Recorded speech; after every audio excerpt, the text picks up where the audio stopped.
할렐루야. 예, 우리 할렐루야 찬양의 아름다운 찬양을 우리 하나님께서 기뻐 받아주신 줄 믿습니다.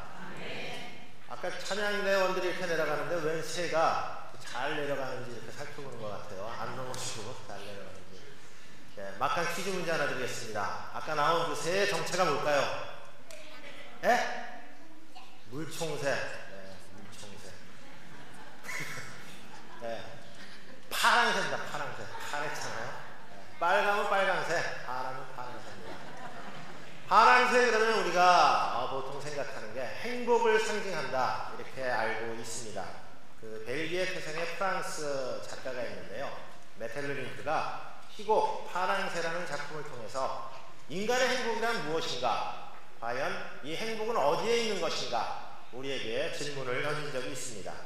내용을 간단하게 소개를 하면요, 늙은 요정의 부탁으로 파랑새를 찾으러 킬틸과 미틸이라는 두 남매가 여행을 떠나게 되는데, 온갖 이제 고생을 하면서 파랑새를 보게 되죠. 잡으려고 하면은 색깔이 파랑색이 갑자기 뭐 까맣게 변하거나 빨갛게 변하거나, 안 그러면 죽어버리거나, 안 그러면 날아가 버립니다.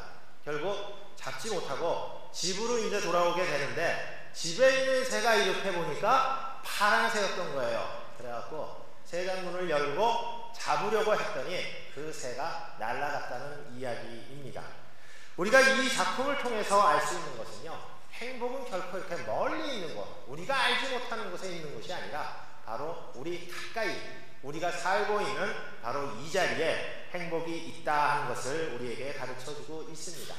여러분들 아침에 일어나서 맑은 공기 마시고, 또 꽃이 피는 모습 이렇게 꽃내음도 맡아보고, 가을바람의 그 정취에 흠뻑 한번 젖으면요, 그것이 바로 우리가 일상 속에서 경험하고 호흡하는 그러한 것들이 바로 행복이라는 것입니다. 우리 그리스도인의 행복도 그런 것 같아요. 멀리 있는 것, 거창한 저기 뭐 이상한 데 있는 것이 아니라 바로 우리가 살고 있는 이 자리에서 경험할 수 있는 그런 것이라고 말씀드릴 수 있습니다. 왜냐하면요, 우리가 주님을 모시고 살고 있다면, 다시 말씀드려서 내 안에 하나님이 계시다면요, 그것으로 행복한 삶이다 이렇게 말씀드릴 수 있기 때문입니다. 우리는 예수 그리스도를 통해서 이미 구원의 은혜를 받은 사람들입니다. 영생을 얻은 사람들이에요. 다시 말씀드려서 행복하게 살 수 있는 자격과 조건을 모두 갖춘 사람들이 바로 우리 그리스도인들입니다. 그런데 마음껏 기뻐하거나 즐거워하지 못하고, 때로는 불평하고 또 원망하고, 그리고 불안과 두려움 속에 살아가고 있는 그러한 사람들도 있습니다. 조금만 어려운 일이 생겨도 중심을 잡지 못하고 흔들리고, 어디 기댈 곳이 없는가, 어디 내 문제를 해결해 줄 곳이 없는가, 이렇게 두리번 찾으려고 하는 경향들이 있습니다. 하지만 오늘날과 같은 이러한 혼돈의 시대에서 우리가 기댈 곳이 어디 있겠습니까? 돈이 최고라고 말하는 사람들이 있습니다. 하지만 정작 우리가 갖고 싶은 것, 얻으려고 하는 것은 돈을 주고 사지 못할 때가 많이 있습니다. 명예와 권세 같은 것은 어떤가요? 그것을 얻으면 내가 떵떵거리고 살 수 있을 것 같지만, 막상 내가 권세와 권력 같은 것을 얻는 순간 혹시라도 다른 사람들이 내가 가지고 있는 것을 빼앗을까봐 두려워하는 것이 우리 인생입니다.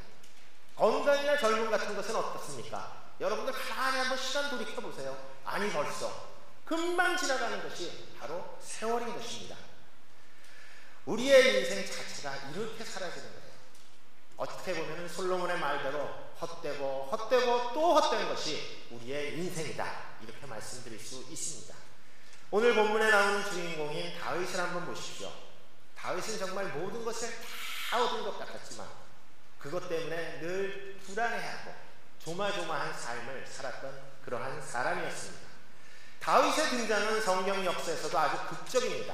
일개 목동에 지나지 않던 소년이 블레셋의 최고의 용장 골리앗을 물리쳤지요.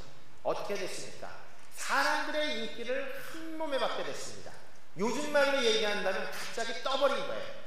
오히려 그렇게 뜨다 보니까 다윗의 삶이 굴곡진 인생이 돼버린 것입니다. 사울왕의 시기와 질투가 이게 보통이 아니었거든요.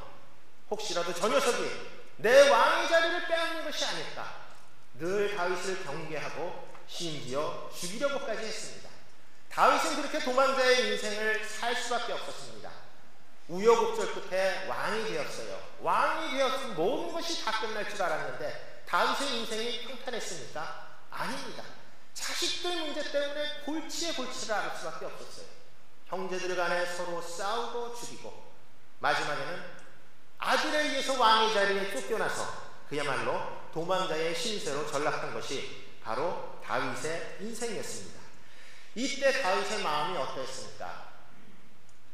사울왕에 쫓길 때만 하더라도 내가 왕이 되면 이제 다 모든 것이 해결될 줄 알았었는데, 하나님의 부르신 대로 내가 왕이 되면 모든 것이 다 해결될 줄 알았었는데, 그 왕이라는 자리도 세상의 권력도 모두가 부질없고 정말 허망하다는 것을 느끼지 않았겠습니까? 오늘 우리가 읽은 8절 말씀은 이러한 세상의 모든 풍파를 경험한 다윗의 신앙 고백이다, 이렇게 말씀드릴 수가 있습니다. 우리 8절 말씀 한번 같이 읽어볼까요? 성경책 한번 보시고 8절 말씀만 우리 한번 같이 읽어보겠습니다. 시작! 내가 여호와를 항상 내 앞에 모시며 그가 내 오른쪽에 계심으로 내가 흔들리지 아니하리로다. 아멘. 우리가 세상 풍파에 흔들리고 그리고 세상의 유혹 앞에 넘어지는 이유가 무엇이겠습니까? 바로 우리 주님을 모시고 살지 못하기 때문에 그렇습니다.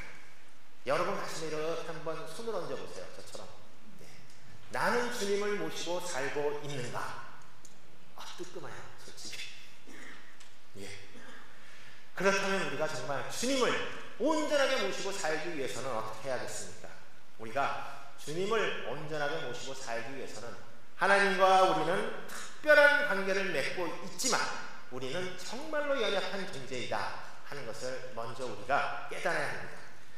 오늘날 누구보다도 열심히 예배를 드리고요, 교회에서 교회학교 교사다, 또 찬양대원이다, 뭐 식당의 봉사다, 청소다, 정말 열심히 봉사하고 힘써 일하는데도요, 영적 갈급함과 무기력감을 느끼는 사람들이 의외로 많이 있습니다. 이러한 사람들은 오히려 일을 하면 할수록 더 힘이 나는 것이 아니라 피로감을 느끼고, 영적으로 피로감을 느끼고 육체적인 고통까지 호소하는 경우들이 있습니다. 그 이유가 과연 무엇 때문일까요? 여러 가지 아마 이유가 원인이 있을 수 있을 거예요. 개인적인 문제도 있을 수 있고. 하지만 가장 중요한 문제는 이런 것이 아닌가 생각을 해봅니다. 바로 하나님의 일이 무엇인지 잘 모르기 때문에 그런 것 같아요. 하나님의 일과 사람의 일을 혼동하거나 사람의 일을 하면서도 내가 하나님의 일을 하고 있다 하는 그러한 생각을 하고 있다는 것입니다. 이렇게 되면 내 안에 하나님은 없고요, 의무와 책임만 낳게 됩니다. 일이 기쁨과 즐거움이 아니고요, 짐이 되고 멍해가 되니까 하면 할수록 지치고 피곤하게 되는 것이죠. 우리는 우리 그리스도인과에게 주어진 이 모든 일들을 하나님과의 관계에서 우리는 이해를 해야 합니다. 교회를 섬기고 하나님의 일을 하는 것을 창조주와 피조물의 관계라기보다는 아버지와 자녀와의 관계에서 이해해야 한다는 것입니다. 그렇게 되면 우리가 감당하는 교회의 모든 사역들은요, 하지 않으면 안 되는 의무나 또는 내가 불성실하게 행했을 때 어떤 받는 제재, 이런 것이 아니라 그야말로 언제나 기쁘고 즐겁게 누릴 수 있는 아버지 하나님께서 나에게 주신 선물이다 하는 것을 우리가 느낄 수 있다는 것입니다.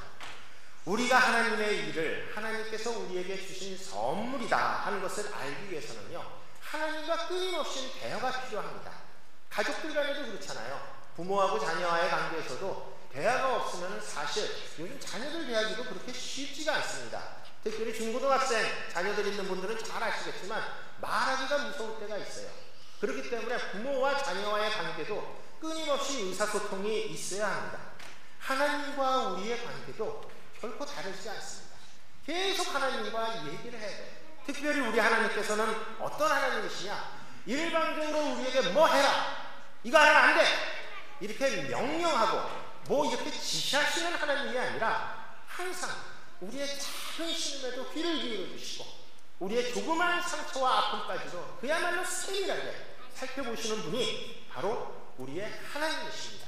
끊임없이 우리의 이 마음의 문을 향하여 들어가려고 하니 좀 열어다오, 이렇게 하시는 분이 바로 우리 하나님이시라는 것이죠.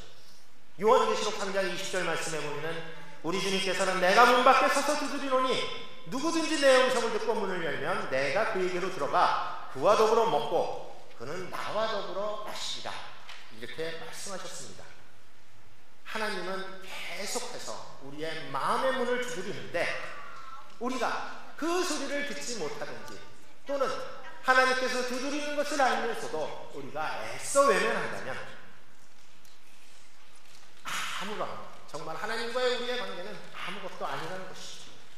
우리의 마음의 문을 열고 하나님께 정말 말도 안 되는 이런저런 수다라도 떨면은 하나님께서는 흡족하시고 기뻐하시는데 그렇지 않다니 그것이 바로 문제라는 것입니다. 이처럼 우리가 하나님을 향하여 마음의 문을 열지 않는 이유가 무엇이겠습니까? 바로 우리의 자만심, 우리의 교만함 때문에 그렇습니다. 아무것도 아닌 존재가 정말 하나님의 자녀가 되는 그러한 영광을 받았는데 만족하고 감사하고 하나님 앞에서 어린아이처럼 그저 재롱 떨고 나 좀 귀여워해주세요 하면 되는데 하나님 없이도 난 할 수 있어, 여태까지 그렇게 살아왔어, 그러니까 문제라는 것입니다. 사랑하는 성도 여러분, 우리 인간은 원래부터 태어날 때부터 연약한 존재였습니다. 작은 풍파에도 흔들리고 세상의 조그만 유혹에도 넘어지는 것이 우리 인간들입니다. 아무리 강한 척하고 나는 강해, 나는 힘 있어 이렇게 외쳐봤자, 자신만만하게 봤자 결국은 혼자 힘으로 살아갈 수 없는 것이 바로 우리 인간들입니다. 사실 넘어지고 주저앉는 것은요 잘못된 것이 아닙니다. 약하면 약한 것을 솔직하게 인정하고 강한 것을 찾고 의지해야 하는데 그렇지 않은 것이 오히려 문제입니다. 약한 것은요 부끄러운 것이 아니에요. 약한데도 강한 척하고 살다가 부러지고 넘어지고 깨지고 나서 세상을 원망하고 환경을 탓하고 이렇게 사는 것이 오히려 부끄러운 것입니다. 연약하고 부족한 우리를 사랑하사 하나님의 자녀로 삼아주신 그 하나님을 내 앞에 모시고 어떠한 세상 풍파에도 흔들리지 않고 당당하게 살아가는 우리 성도 여러분들이 되시기를 주님의 이름으로 축원합니다. 둘째로 우리 하나님을 내 앞에 모시고 살기 위해서는요 항상 하나님께 민감하게 반응해야 합니다. 여기서 필요한 것이 바로 간절함과 절박함이다, 이렇게 말씀드릴 수가 있습니다. 대부분의 사람들은 누군가에게 도움을 청할 때, 이 도움의 손을 내밀 때 먼저 자신이 할 수 있는 것을 다 해봅니다. 하다 안 되면은 그때 손을 내밀지요. 그게 사실 정상이에요. 처음부터 나 도와주세요 그러면 저 사람 뭐 저런 사람이 있나 보통 좋게 안 보죠. 하지만 하나님과 인간의 관계는 성격이 조금 달라요. 해도 다 하고 안 될 때 그런 것이 아니라 하나님께는 무조건 먼저 손을 내밀어야 합니다. 왜 그러냐 하면은 그분은 하늘에 계시고 우리는 땅에 있는 존재들이기 때문에 그렇습니다. 한마디로 차원이 다르다는 거예요. 하나님은 우리가 할 수 있는 것을 다 해보고 도저히 이게 안 되니까 하나님을 찾기보다는 하나님을 향한 간절함과 절박한 심정으로 먼저 하나님에게 물어보고 하나님께 도움을 구하기를 언제나 원하십니다. 창세기 46장에 보면 야곱이 이사가는 장면이 나와요. 기근을 피하여 애굽으로 내려가는 장면이 나오는데 야곱이 애굽으로 가려고 했던 이유는 우리가 다 아는 바와 같이 죽었던 아들 요셉이 애굽의 총리로 살아있다는 얘기를 듣고 나서입니다. 생각을 해보세요. 야곱이 12아들 중에서 이 요셉을 보통 이뻐했던 것이 아닙니다. 당장이라도 달려가고 싶었겠죠. 하지만 야곱이 어떻게 했습니까? 당장 가지 않았어요. 먼저 브엘세바에서 하나님께 희생제사를 드렸다 하고 성경은 기록하고 있습니다. 다시 말씀드려서 예배를 드렸다는 거예요. 여러분 브엘세바가 어떤 것인지 아십니까? 이 브엘세바는 할아버지 아브라함과 그리고 아버지 이삭이 그야말로 오랫동안 거주한 곳입니다. 하나님의 약속과 언약이 묻어있는 그곳이 바로 브엘세바예요. 야곱은 그 브엘세바에서 하나님께서 조상들과 약속하신 그 언약을 다시 한번 상기했습니다. 야곱이 이처럼 할 수 있었던 이유가 무엇이겠습니까? 야곱은 항상 하나님께 민감하게 반응했던 사람이기 때문에 그렇습니다. 야곱의 파란만장한 인생 가운데서도요 형 에서를 갖다가 속이고 결국 형의 손을 피해서 외사촌이 살고 있는 하란 땅으로 도망갈 때, 그리고 또 무슨 일이 있었나요? 하란 땅에서 돌아와서 형 에서를 만나기 위해서 그때 그랬을 때, 그리고 지금 애굽 땅으로 이주하는 그 상황에서 야곱은 무엇을 했습니까? 먼저 하나님께 예배를 드렸습니다. 하나님을 찾고 하나님의 음성에 귀 기울인 사람이 바로 야곱입니다. 그렇기 때문에 야곱은 언제나 하나님과 함께 동행하는 삶을 살 수 있었어요. 오늘 우리가 읽은 8절 말씀 다시 보면은요, 내가 여호와를 항상 내 앞에 모시며 라고 말하고 있습니다. 여기서 중요한 것은 항상이라는 단어입니다. 내가 필요할 때, 내가 아쉬울 때, 내가 할 만큼 하다가 도저히 안 돼서 이제는 어떻게 할 수 없는 그럴 때, 그때 하나님을 모시는 것이 아니라요, 처음부터 내가 이 세상에 태어난 존재하는 순간부터 지금까지, 그리고 내가 사는 날 그날까지 앞으로도 영원히 항상 하나님을 찾아야 합니다.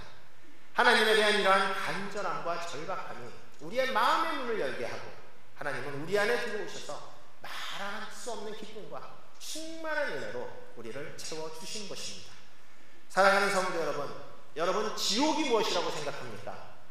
하나님을 믿지 않아서 죽어서 가는 사람들, 그 불두덩이가 지옥인가요? 대답이 없으십니까? 아닌가요? 우리는 아직 죽어본 적이 없기 때문에 지옥이 정말 어떤 것인지 잘 모릅니다. 성경을 통해서 어렴풋하게 알 수 있는데요, 한 가지 확실한 것은 우리 안에도 지옥이 있을 수 있다는 거예요. 그건 무슨 얘기냐면은, 우리 안에 하나님이 없을 때, 우리가 하나님을 모시고 있지 않을 때 우리의 삶, 그 삶 자체가 바로 지옥과 같은 삶이라는 것입니다.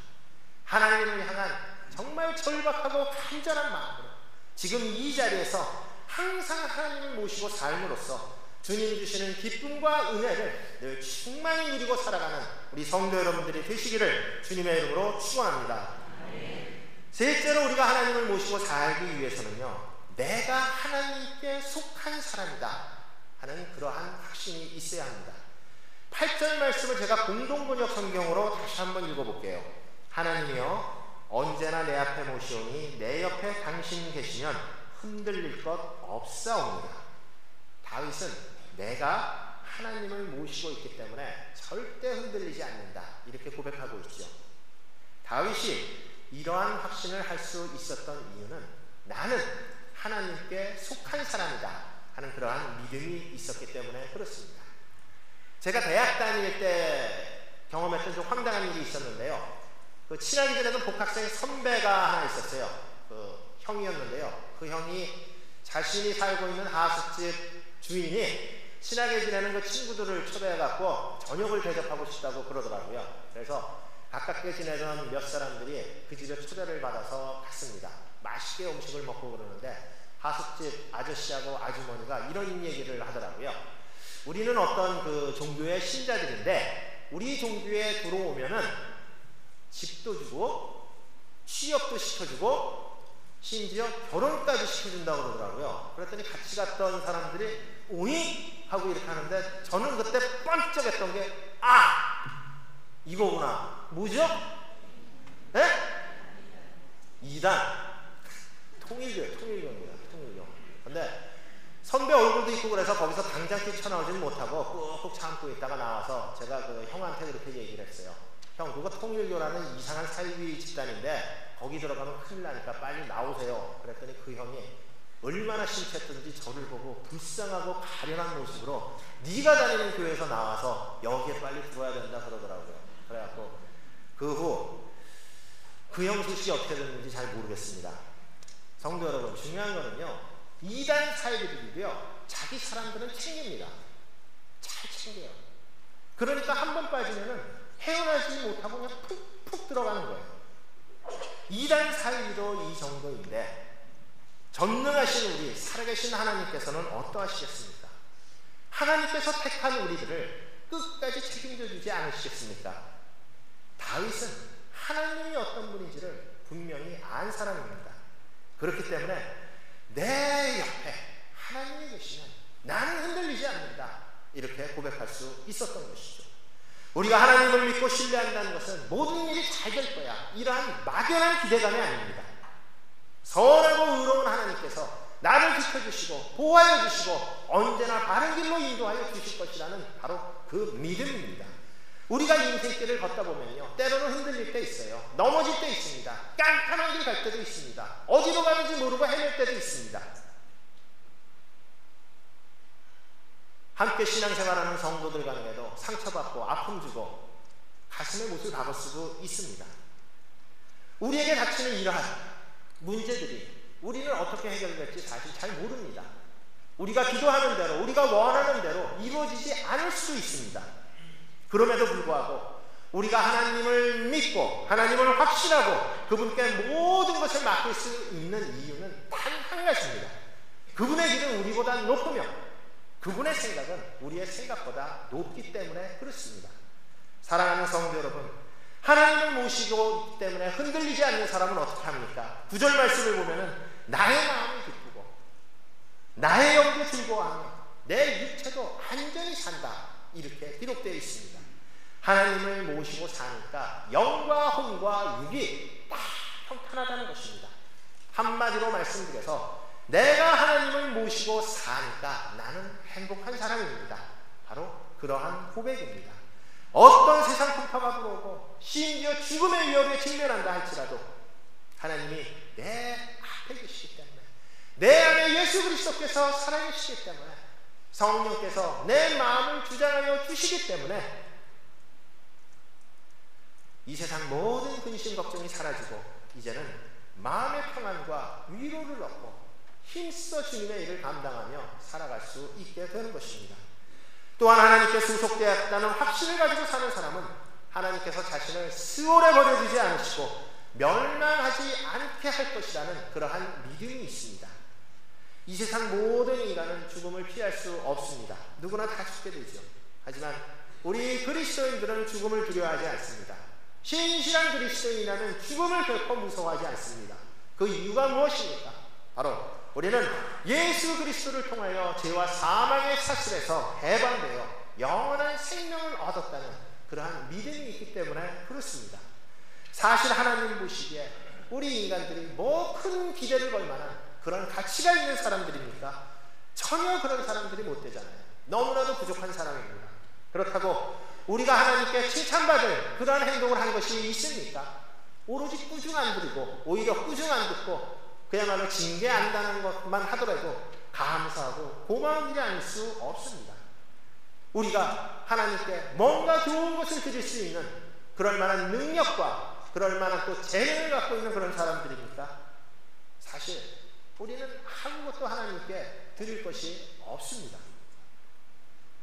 하지만 그러한 우리가 하나님을 모시고 살아갈 때 하나님께서는 우리에게 생명의 길을 보여주신다 하고 말씀하고 있습니다.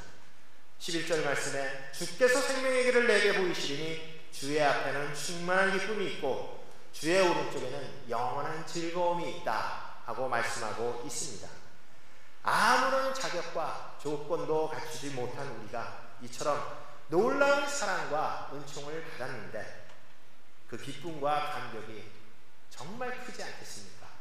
생각지도 못한 선물을 받았다고 여러분 한번 생각을 해보십시오. 그 기쁨과 그 감격과 그 행복은 말로 표현할 수 있는 그러한 것이 아닙니다. 사랑하는 성도 여러분, 하나님을 모시고 사는 행복은 바로 이와 같습니다.